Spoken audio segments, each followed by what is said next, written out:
The Tree Lady. The true story of how one tree-loving woman changed a city forever.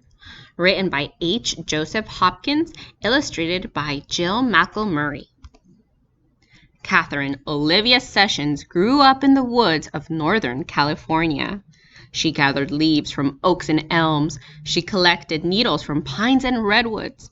And she braided them together with flowers to make necklaces and bracelets.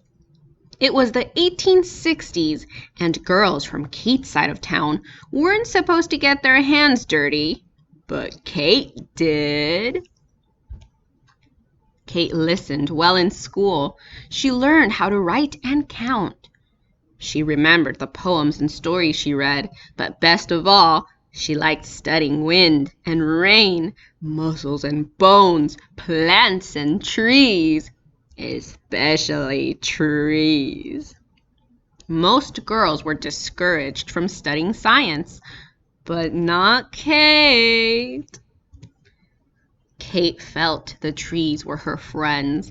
She loved the way they reached toward the sky and how their branches stretched wide to catch the light. Trees seemed to Kate like giant umbrellas that sheltered her and the animals, birds, and plants that lived in the forest. Not everyone feels at home in the woods, but Kate did. When Kate grew up, she left home to study science at college. She looked at soil and insects through a microscope. She learned how plants made food and how they drank water, and she studied trees from around the world. No woman had ever graduated from the University of California with a degree in science, but in 1881, Kate did. After graduation, Kate took a job in Southern California. When her boat docked in San Diego, she saw that her new home was a desert town. Kate never thought she would live in a place with very few trees, but now she did. Kate began her job as a teacher. She was also the vice principal of the school, so she had to make sure that everyone followed the rules. Kate missed studying science and was not sure she would stay on the job, but for 2 years, she did.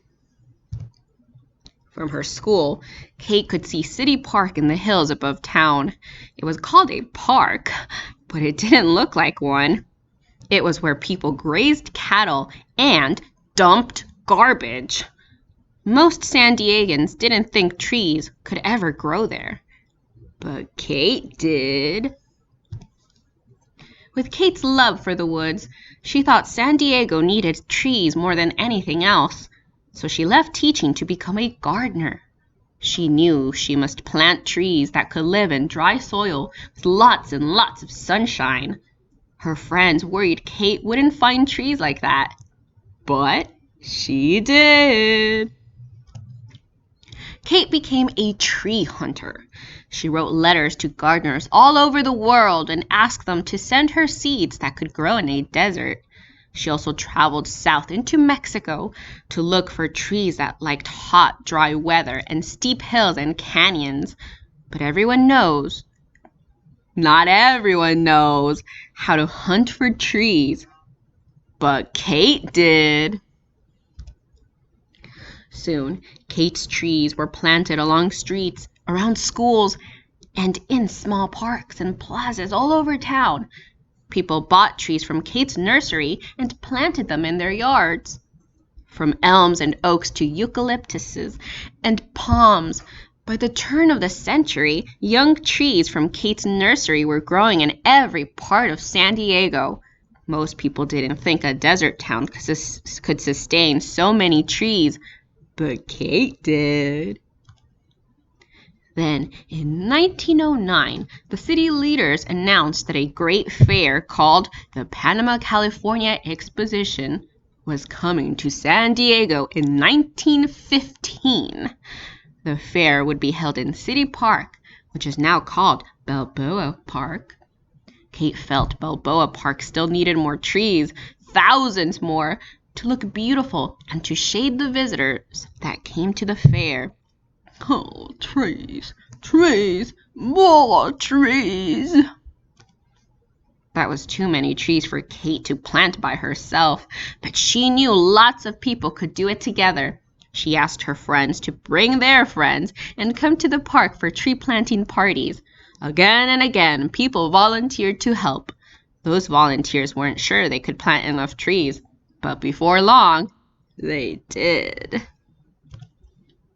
And when the fair opened, San Diego was ready. Millions of trees and plants filled Balboa Park. The fair had so many visitors, it stayed open for 2 years instead of 1. People came from near and far to see the attractions and to stroll in the cool shade. The fairgoers couldn't believe San Diego had such magnificent gardens, but thanks to Kate, it did. In the years after the fair, Kate was given many awards for her work, and people took to calling her the Mother of Balboa Park. She continued gardening and planting trees until her death in 1940. Back then, few could have imagined that San Diego would become the lush, leafy city it is today. But all along, year after year, Katherine Olivia Sessions did. Author's note. When Kate Sessions came to San Diego in 1883, she discovered drought-resistant native plants flourishing in the region's Mediterranean climate. She also found non-native tropical plants such as poinsettia and bougainvillea growing outdoors under the city's sunny skies.